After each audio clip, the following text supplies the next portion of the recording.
बिथांमोना आसाम पुलिसखौ खावलाय जोंनि बिखायाव गुलि थरब्रै थरबा गावनानै हो खिन्थु जों दिनै थैनो गिनाय नङा मानो होनबा बर' हारिया गोदोनिफ्रायनो दानथार जाबोबाय थादों सुथारबोजाबाय थादों जों दिनै सिरि थाया जोङो दिनै गावनि खुगाखौ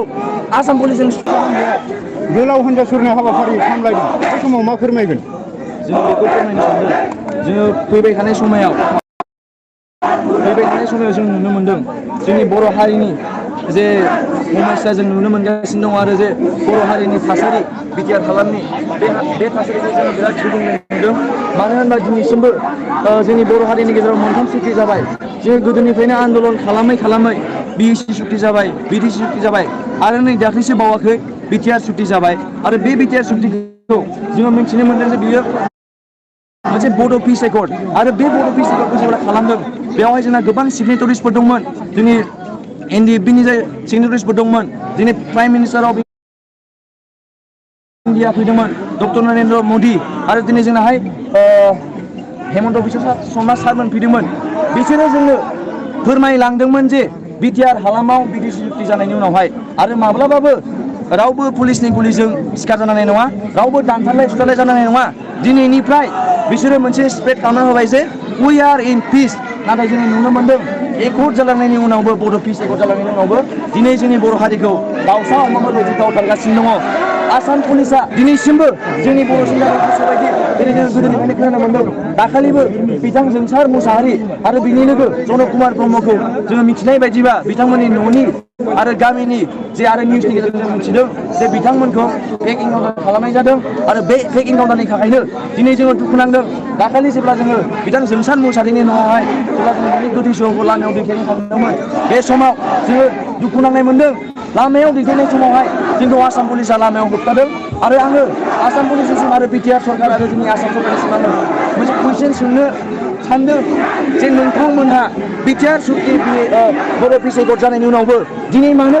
सासे रुंसारि जालांनायनि गोथै सहखौ जोङो लामासिम दैथायहैनो मोनाखै जोंखौ मानो आसाम पुलिसा होबथाया बेनि नामा बर' पिस एकर्डआ दा बेनो फैबाय थानाय समावहाय जाहाथे जोंनि बर' हारिनि गेजेरावहाय बिदि आलाय सिलाय गावथारजानाय एनकाउन्टार खालामजानाय गुबुन हारिजों गादबजानाय गुबुन हारिजों मिनिजानाय जाया बेनि थाखायनो दिनै जोङो सांग्रां जादों बिटिसिनि जेसेबां स्टुडेन्टफोर दङ फरायसुला फरायसुलि आरो आदा आब'मोन जोङो जयै जानानैहाय जोङो जोंनि बड'लेण्डखौहाय जोंनि बिटिआर हालामखौहाय सान्तिनि गेजेरजोंहाय जाहाथे जोङो फरायनो लिरनायनि सुबिदा मोनो आं बुंनो सानदों दिनै जोंनि बिटिसिआवहाय मेडिकेल कलेज दङ CIT दङ बड'लेण्ड इउनिभारसिटि दङ आरो NIT दङ आरो गोबां गिदिर गिदिर इनस्टिटिउसन दङ नाथाय बे इनस्टिटिउसनखौ सोरनि थाखाय सुक्ति खालाम लाबोदोंमोन जाहाथे जोंनि बिटिआर हालामनि बर' सेंग्रा सिख्ला आरो बिभिन्न जनजाथिया फरायनानै लिरनानै जाहाथे डेभेलप जालांथों नाथाय दुखुनांथाव खोथाया बेनो दिनै बिटिआर सुक्ति जानायनि उनाव जों मोनबोदों जोङो बेयावहाय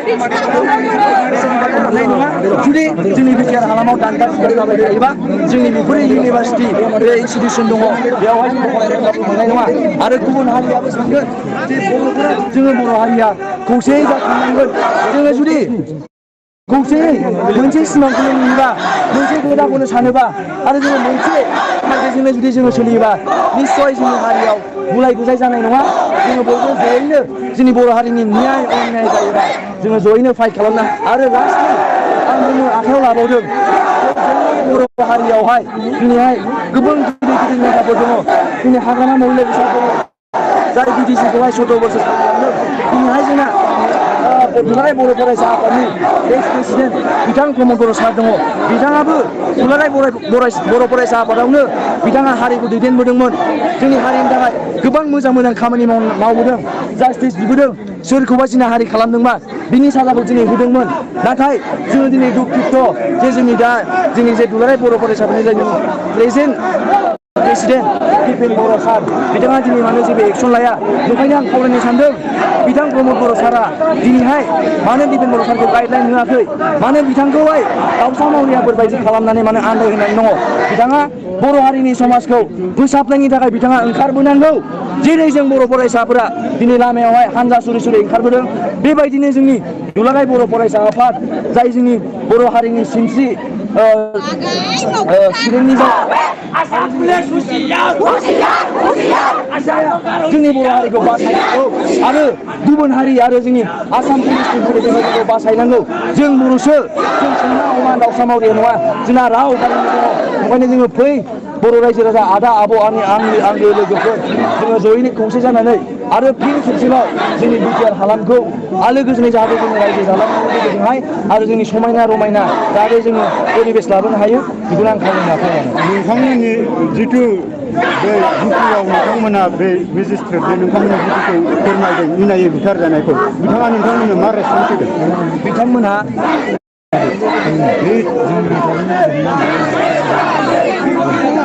बेनि खेथ्रआव आं बुंनो सानो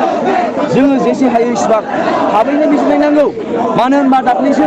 जोङो निउसनि गेजेरजों नुनो मोन्दों प्रमद बर' सारआ बिथाङा गावनो बुंदों आयेननि गेजेरजों जुदि सोरबाया दुसित्तबा बिथांमोनहा साजाखौ मोनगोन मोना नङा। बेवहायनो आं दिनै प्रमद बर' बिथांखौ आङो खावलायनो सानदों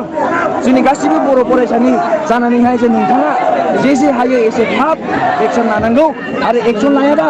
जोङो ओरैबायदि दुखु नांगोन आरो जों जांख्रिखांगोन आरो जोङो साननानै लागोन जे प्रमद बर' नोंथाङा जोंनि बर' हारिनि फारसे साननायखौ बावबाय। नोंथाङा पलिटिकेलाव हाबनायनि उनावहाय नोंथाङा दिनै चिफ जानायनि उनावहाय मानो जोंनि बर' हारिखौ नेवसिलांखो, मानो बावलांखो? बर' हारियाव जेब्ला प्रमद बर' सार दंमोन बिथाङा जेब्ला एबसुनि प्रेसिडेन्टमोन जोंनि बर' हारियावहाय जेबो खैफोद आफोद डेभेलप जायाखै। बिथाङा दिनै गारनानै थांनानै जेब्ला बिटिसिनि चिफ जाहैदों बे समनिफ्रायनो जोंनि बर' हारिनि गेजेराव सान्थि गैया आरो दिनैबो जोङो गुलि जानांगौनि आसाम पुलिसनि गुलि जानांगौनि जोङो दिनै दरखार जानानै फैदों। मेजिस्ट्रेटआ नोंथांमोननो मा रेसपन्स होदों? मेजिस्ट्रेट सारा बुंदों जेरै सोलिबाय थादों जेरै प्रमद बर' सारमोनहा जेरै बुंदों बे न्यायनि गेजेरजों सोलिनांगौ। दा जोंबो एग्रि खालामदों जाहाथे असिमनिफ्राय बिथांमोनहा न्यायनि लामाजों थाबायनानै जाय दायनिगिरि बिथांखौ साजा होयो बेखौ लुबैदों आरो बेजों लोगोसे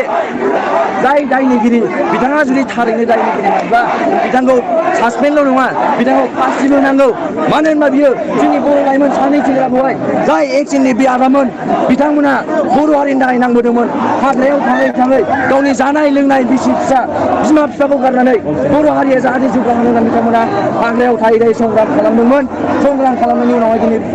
बड' पिस एवार्ड खालामबोनायनि उनावहाय बिथांमोना न'आव फैनाय समावबो बिजनेस मावनानै जाफैदोंमोन। नाथाय दुखुनि खोथाया बेनो दिनैसिमबो बिथांमोना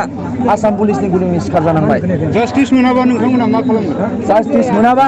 जोङो माब्लाबाबो जिराया। जोंनि बर' हारिनि फरायसाफोर आरो आबै आबौ आदा आबौमोन जोङो जयै लोगो नांनानैहाय जेरै आयेना दिन्थियो जों बिदि लामा लागोन आरो जोंनि क'क्राझार बाक्सा उदालगुरि चिरां डिस्ट्रिक्ट आरो तामुलपुर डिस्ट्रिक्टआवहाय जोंनि दुंहाव थासारिखौ जों फोजोबनाय नङा। मानो होनबा जोंनो नांगौ बिजिरनायखौ जोंनो नांगौ। जोङो सोरबा आसाम पुलिसनि गुलिजोंबो जों गिया। नांगौबा नोंथांमोना जुदि जों ओंखारनायखौ दुखु मोनदोंबा नोंथांमोना आसाम पुलिसखौ खावलाय जोंनि बिखायाव गुलि थरब्रै थरबा गावनानै हो। खिन्थु जों दिनै थैनो गिनाय नङा। मानो होनबा बर' हारिया गोदोनिफ्रायनो दानथार जाबोबाय थादों, सुथारबो जाबाय थादों। जों दिनै सिरि थाया। जोङो दिनै गावनि खुगाखौ आसाम पुलिसजों सुथे जानानै थाया। जोङो खेवलां गेवलां होगोन। जोङो गोसो जानानैहाय सिरि सिरि थाया। बयबो खौसे जानानै जोंनि न्यायनि लामाजों सोलिगोन। नंगौना नङा?